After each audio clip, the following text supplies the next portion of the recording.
J'ai découvert à travers des événements ou des paroles que nous avons reçues par tradition de nos anciens, qui se sont empressés et qui se sont efforcés plus qu'autre chose d'étudier les Chovot Alevavot qui leur incombaient. Mais Asher les Esov Dinim Chadashim ou Shelot Bilti Mitzvot Shelot Parijinam, plutôt que d'amasser et de récolter des lois nouvelles sur des questions qui n'ont pas besoin d'être répondues, des questions qui sortent de la réalité. Rappelez-vous ce qu'on avait vu. Il avait rapporté l'anecdote d'un homme qui avait posé une question improbable sur les divorces. Veshishtad Lutam, mais par contre, tout leur effort. Aïta le Avin et Tikar Adinim. C'était de comprendre l'essentiel, Ikre Adinim, l'essentiel des lois, Ulvarer et Ilchot Aïsur Ve'eter, de clarifier les lois relatives aux choses qui sont interdites et permises, donc les lois alimentaires. Ve'acharkar, après cela, Ayu Oskim, ils se sont préoccupés. Au Mishtadeli, mais ils se sont efforcés, et donc on passe à la page même Vav. Les Aker et Maasem, de purifier leurs actions. En fait, quel était pour eux l'objectif d'autant détailler les lois relatives au corps? C'est pour parvenir à une pureté des Chovot Alevavot.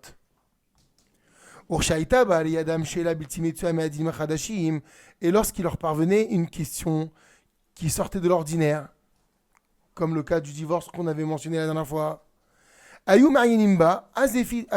l'approfondissait, mais du point de vue de la logique. Ou poskim et dina, et il tranchait sa loi, les filles y créaient adin shelamdou, selon des principes de loi qu'ils avaient étudiés. Mais ils ne s'étaient pas autant fatigués à réfléchir sur ce genre de halachot avant. Pourquoi car ils n'accordaient pas d'importance, de kavod, à celui qui en recherchait. De qui il parle là?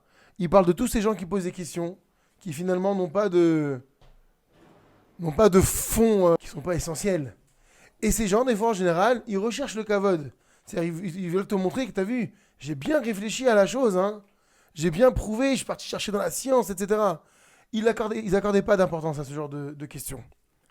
Chez Mitka Venimlo, Ele Amari, Metra Rifutam, Uvkiotam, Beveru, Rachelot, Abitim, Metziot. Ces personnes-là, qui avaient la kavana de montrer qu'ils étaient fins et minutieux dans leurs questions. Et lorsqu'ils devaient maintenant, malgré tout, répondre à une question Bilti Metsuya, donc rare, qui n'avait pas vraiment d'influence sur la pratique, alors si la loi leur était claire, maïsodot, par rapport à des fondements, chez Kibelou Beshamanevim Alem Shalom, sur des transmissions, sur des traditions qu'ils ont reçues de leurs prophètes, des prophètes. Alors qu'est-ce qu'ils faisaient? Ils tranchaient selon la loi qu'ils avaient reçue. Maintenant, si la question elle était posée sur des nouvelles lois, chez l'Omdim Medina Maïsotaem, Ayou Mayenimba, les fils de Varatam, ils y répondaient selon leurs propres pensées. Imayukulam Bedeacha, tout le monde était d'accord sur cet avis. Alors Ayou Poskim, les Fidaat Kulam, ils tranchaient selon l'unanimité. Maintenant, Imayou Merkulakin Badin, si certains Chachamim étaient partagés dans cette loi, Ayou Poskim Kedaat Arov, comme on le sait, ils tranchaient d'après la majorité. Kemo Shamrou à la Sanhedrin, comme on en parle dans le traité de Sanhedrin. Nishala Sheela Lifnem, quand une question leur était présentée, Im Shamrou, Klomar, Shekibilotadim Marabotem et Adoum Aleshif, s'ils avaient entendu, c'est-à-dire qu'ils avaient reçu par transmission rabbinique, alors ils savaient comment répondre, et Amroulahem, et donc ils le disaient. Vimlav, sinon, Amdim et Minyan, on s'appuyait sur le nombre de réponses, de votants. Rabou Ameta Harim Tsiarou, si la majorité des sages rendait pur, histoire de dire, si la majorité des sages validait, alors ok. Maintenant, Rabou Ametamim Timeou, maintenant si la majorité interdisait, on interdisait. Alpi Aklal, selon le principe, Sheaya Beyadam Sheachid Verabim, Anachak et Rabim, que lorsque on a une position minoritaire et une position majoritaire, la marche à suivre, c'est toujours d'après la majorité.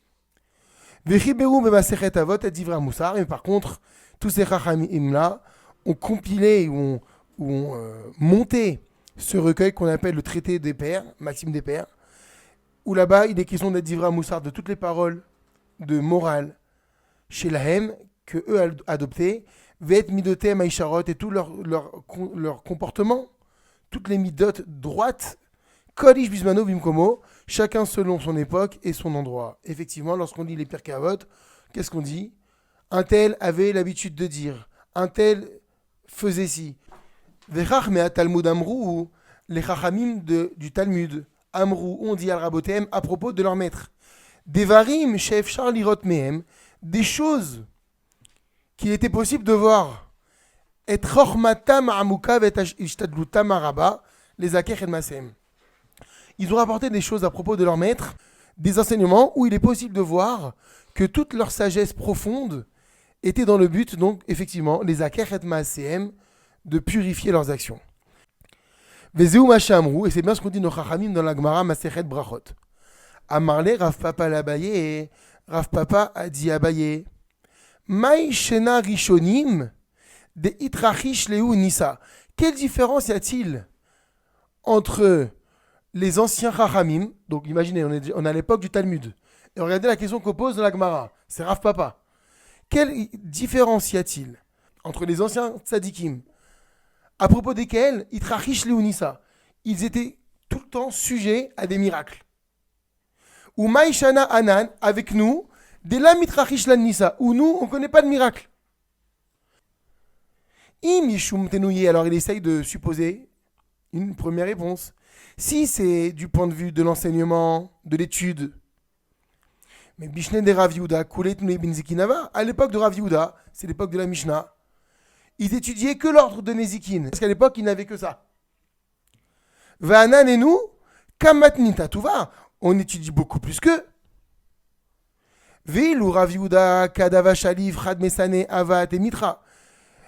Et pourtant, lorsque Rav Yehuda, ce même Rav Yehuda, qui a priori avait moins de choses, entre guillemets, à étudier que nous, et étudiait moins que nous, qu'est-ce qu'il faisait lui? Quand il n'y avait pas la pluie, il suffisait simplement qu'il se déchaussait. Et qu'est-ce qui se passait? À Mitra, la pluie, elle tombait. Va'anan, alors que nous, Ilou me'aninan, même si on ve'azinan ou me'aninan, même si on jeûne et qu'on rejeûne, les kaman des mashgarban, il n'y a personne qui veille sur nous. En d'autres termes, on a beau jeûner, on a beau prier, c'est pas pour autant qu'Hachem il envoie la pluie. Amarlé, alors Abaye lui a répondu, Kamae, les premiers, les anciens, Avou masre nafshayou al kedushat Hachem, ils livraient leur vie pour la sanctification du nom d'Hachem. Ana, nous, la masrina nafshek d'Hachem, on n'est pas prêt à livrer notre vie pour l'amour d'Hachem. Kiha de Ravada Barava, car voilà que lorsque Ravada Barava, Chazia, il est arrivé qu'il a vu Lehaï Koutit, une Goya, Davat Levishat Karbala Beshuka. Il avait une femme qui était vêtue d'une robe, Karbala, qui était. Alors, il y a plusieurs façons de comprendre. Certes, d'après Rashi, c'était une robe qui était faite de lin et de laine. Et on sait que c'est interdit de porter le chatnez, de lin et de laine. D'après d'autres, tout simplement, c'est un problème de tsniout. Elle était habillée tout en rouge. Or, une jeune fille d'Israël, le rouge est une couleur qui est attirante, qui est tape à l'œil. Et normalement, une jeune fille d'Israël ne doit pas porter, se vêtir de cette façon-là. Alors, Savar, des bâtes israéliens, qu'est-ce qu'il pensait, Ravada, que c'était une juive. Kam, il s'est levé, carré, mina, et il a déchiré sa robe. Et puis voilà que Iglaï Milta de Chotiti, il s'est avéré que c'était une Goya. Et donc, elle pouvait faire ce qu'elle voulait. Shaimoua Barba Meodouze, il lui a remboursé la valeur de sa robe de 400 zouz. C'est ce qu'on appelle la Messirut Nefesh. C'est-à-dire que là-bas, à l'époque, ça pouvait paraître tout à fait normal. Une telle réaction lorsqu'une jeune fille n'était pas habillée convenablement. Donc évidemment, là-bas, il faut aller travailler cette histoire qui est rapportée dans la Gemara. Mais c'est pour dire que à quel point on était prêt à tout ce qu'on était prêt à faire pour les Kiddush Hashem. Sanctifier le nom divin. Comment une petite juive, une petite princesse d'Israël, on peut lui permettre de la laisser s'habiller comme ça? Alors, encore une fois, c'est vrai qu'aujourd'hui ça ne nous parle pas, et c'est même très choquant, mais il faut revenir au contexte de l'époque. On avait déjà expliqué que toutes les histoires qui sont rapportées dans la Gemara ont plus d'enseignements que les enseignements eux-mêmes. Mais c'est comme le cas aujourd'hui qui nous parle moins, mais on en a parlé cette semaine au cours de Gemara du matin. À l'époque, on partait du principe que c'était une mitzvah de frapper son fils, même lorsqu'il n'y avait pas de raison de le frapper. Alors déjà, quand il y a une raison aujourd'hui, c'est sûr que, évidemment, aujourd'hui, même les rabbinim s'accordent à dire que c'est interdit de frapper un enfant parce que les coups n'ont pas la portée qu'ils doivent avoir aujourd'hui. Mais à l'époque de la Gemara, c'était quelque chose d'avéré. Comme aujourd'hui, un père, il peut crier sur son fils, bah, à l'époque, c'était avéré que à l'époque de la Gemara, on pouvait frapper son fils et le fils, il acceptait la réprimande et le coup. Aujourd'hui, même la réprimande, il n'accepte plus. Tu dis à ton fils, je te prive de dessert, il va dire, mais tu sors de quelle planète, toi? Il va dire à son père. Donc c'est pour ça que c'est important de remettre les choses dans le contexte. Et ben c'est ce que répond Abaye à Rav Papa.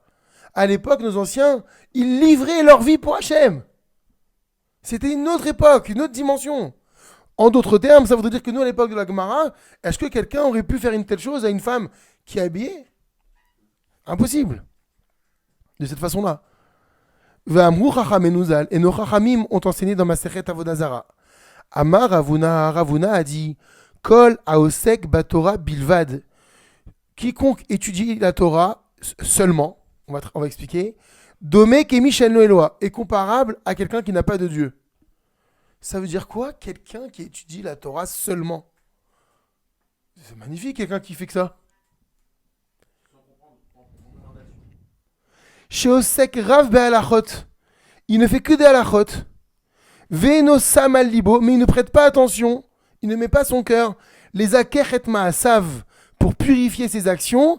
Veniknot Midot Tovot, et acquérir de bons traits de caractère. En gros, il ne fait que Chovot à Evarim, mais il ne fait pas Chovot à Levavot.